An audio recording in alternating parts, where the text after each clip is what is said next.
नमस्ते दोस्तों, आज मैं आपके साथ छठ के बारे में कुछ रोचक बातें शेयर करने जा रही हूँ और उससे जुड़ी जो छोटी छोटी मान्यताएं हैं जो बहुत लोग शायद जानते हों और शायद ना जानते हों।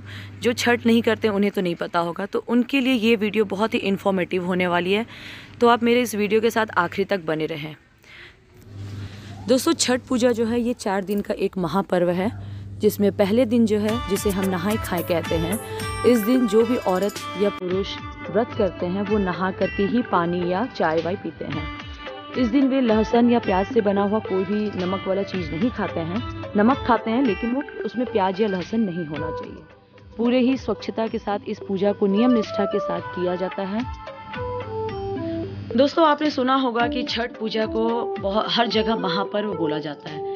इसे महापर्व इसलिए कहा जाता है क्योंकि ये एकमात्र ऐसा पर्व है जिसमें हम देवता का साक्षात पूजा करते हैं। छठ के दूसरे दिन जो कि पंचमी तिथि होती है, इस दिन खरना मनाया जाता है। खरना में शाम के वक्त हम पूजा करते हैं। इस दिन जो व्रती औरत या पुरुष होते हैं वो चावल, गुड़ और दूध का खीर बनाते हैं। और इसी दिन हमने दोपहर के टाइम में जो भी छठ पूजा में हमें प्रसाद चढ़ाना होता है छठी मैया को, उनकी भी शॉपिंग हम उसी दिन करके आते हैं। ये मेरी मम्मी दोपहर के टाइम में शॉपिंग वॉपिंग करने के बाद शाम के लिए प्रसाद तैयार कर रही हैं। दोस्तों, आप में से बहुत लोग ये सोचते होंगे कि हम इसे छठी मैया क्यों कहते हैं जब हम सूर्य देवता की पूजा करते हैं। तो हम इन्हें छठी मैया इसलिए कहते हैं क्योंकि ये षष्ठी के दिन इनकी पूजा होती है और ये नवरात्रों में कात्यायनी माता के रूप से भी पूजी जाती हैं। और छठी मैया और सूर्य देवता में भाई बहन का रिश्ता है। तो ये जो महापर्व है ये छठी मैया और सूर्य देवता के लिए मनाया जाता है। और इसके साथ ही ये जो नवेद है ये सूर्य देवता को अर्पित किया जा रहा है शाम के वक्त खरना के दिन केला के पत्ते पे, जिसे सबसे शुद्ध माना जाता है पूजा में, किसी भी पर्व में। इस तरीके से मेरी मम्मी पूजा पाठ करती हैं खरना वाले दिन। और फिर पूजा होने के बाद घर के सभी लोग इस नवेद को ग्रहण करते हैं। लोग बाहर से भी आते हैं इस प्रसाद को खाने के लिए। ये मात्र एक ऐसा पर्व है जिसमें लोगों को बुलाया जाए या ना बुलाया जाए, वो छठ मैया का प्रसाद खाने के लिए ज़रूर आते हैं।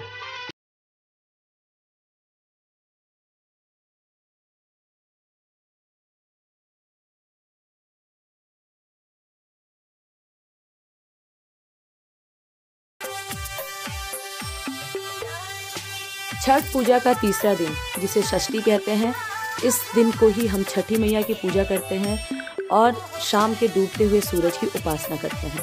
ये आटा, गुड़ और घी से बना हुआ ठेकुआ का प्रसाद बनता है, जिसे कि छठ पूजा में सबसे ज़्यादा महत्व दिया जाता है।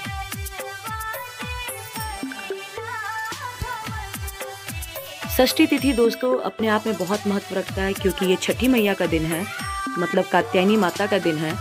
तो बहुत से लोग संतान प्राप्ति के लिए और संतान की लंबी उम्र के लिए इस दिन का व्रत पालन करते हैं।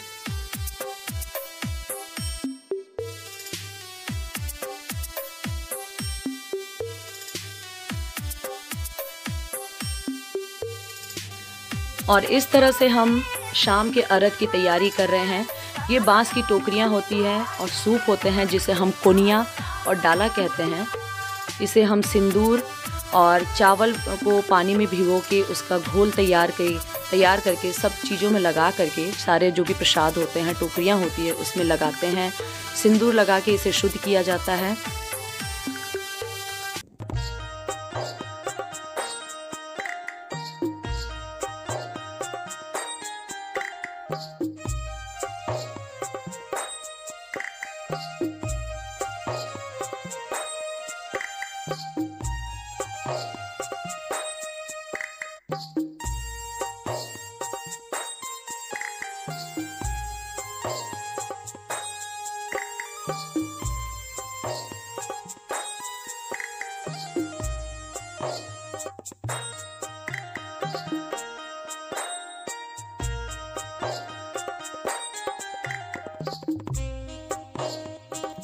इस साल तो दोस्तों कोरोना है, तो इस वजह से सारे लोग अपने अपने घरों में ही छठ पूजा मना रहे हैं।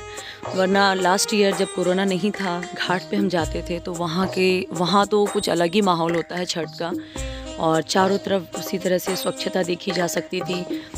लोग कहीं भी थूकते नहीं थे, कहीं कोई कुछ किसी तरह का कचरा नहीं फेंकते थे। अगर कहीं कुछ गंदगी है भी तो लोग उसे साफ़ करके हटाते थे, क्योंकि उसी रास्ते से जो व्रती हैं उसे आना होता है, तो उनके लिए पूरी तरह से स्वच्छता बरती जाती थी। इस पर्व में दोस्तों जो व्रत नहीं भी करते हैं वो भी अपना किसी न किसी रूप में सहयोग देने के लिए कोई हमें अगरबत्ती दे जाते हैं, कोई नारियल दे जाते हैं, कि वो किसी तरह से किसी भी रूप में किसी भी व्रती के हाथ से छठी मैया और सूर्य देवता की पूजा में अपना सहयोग दे सके। तो ये व्रत एक ऐसा व्रत है दोस्तों कि आप किसी को जानते हो या ना जानते हो, वो अपना सहयोग जरूर देता है।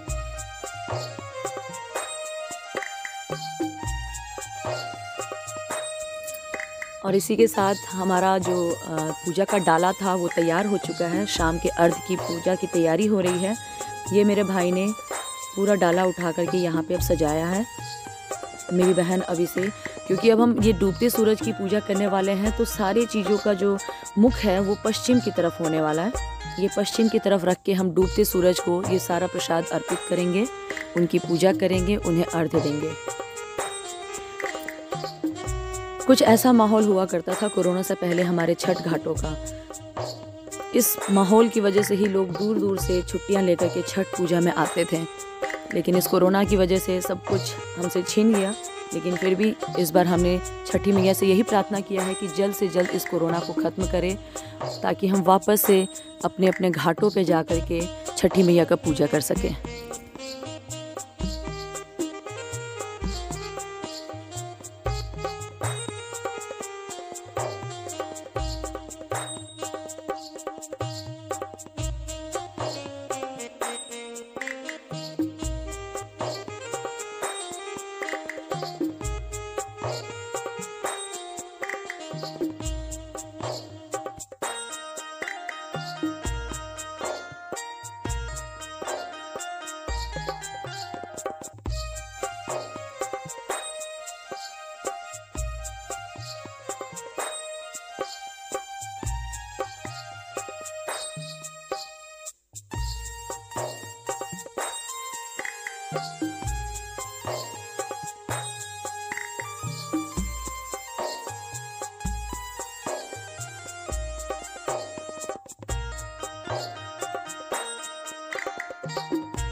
और ये मेरी मम्मी दंड प्रणाम करते हुए सूर्य देवता को प्रणाम करके घाट की तरफ बढ़ती हुई आ रही हैं।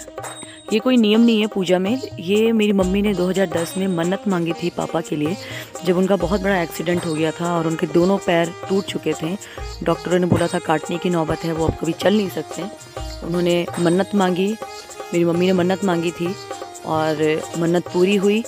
और अब मेरी मम्मी ये हर छठ पूजा में पापा के लिए ये करती हैं।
रात को थोड़े पटाखे फोड़ने के बाद हम लोगों ने बहुत मस्ती की। उसके बाद फिर हम सब सो गए। फिर सुबह 3:30 बजे उठ करके हमने सब कुछ घर में साफ़ सफाई करके 5 बजते बजते हमने अपने घाट को इस तरह से सजा दिया, क्योंकि अब जो समय था ये था उगते सूरज को पूजने का। सभी प्रसाद का मुख और दिए का मुख जो है अब उगते सूरज की तरफ हो गया था, मतलब कि पूर्व दिशा की ओर सबको रखा गया था। सुबह के अर्ध पूजा को दोस्तों बहुत ही महत्वपूर्ण माना जाता है। और ये मेरी मम्मी फिर से दंड प्रणाम करते हुए, सारी प्रक्रिया वही होती है जो शाम में होती है। छठ पूजा दोस्तों होता ही इसी पर्व का है कि षष्ठी को हम छठी मैया की पूजा करते हैं, डूबते सूरज को अर्घ्य देते हैं, और सप्तमी को हम उगते सूरज की पूजा करते हैं। उगते सूरज की पूजा करने के बाद दोस्तों छोटा सा एक हवन किया जाता है सूर्य भगवान के लिए। फिर जो व्रती होती हैं वो जितने भी घाट पे लोग आए होते हैं उनके आंचल में उनको घाट पे ही प्रसाद दिया जाता है, सुहागनों को सिंदूर दिया जाता है। ये एक तरह से उस व्रती की तरफ से छठी मैया का आशीर्वाद होता है जितने भी वहाँ पे घाट के आसपास लोग होते हैं उनके लिए।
उम्मीद करती हूँ दोस्तों कि आपको आज का ये मेरा वीडियो अच्छा लगा हो। जितना मैं जानती थी छठ मैया के बारे में और इस पूजा के बारे में मैंने आप लोगों के साथ शेयर कर दिया है। अगर आपको मेरा ये वीडियो पसंद आया हो तो कमेंट सेक्शन में ज़रूर आप बताएं।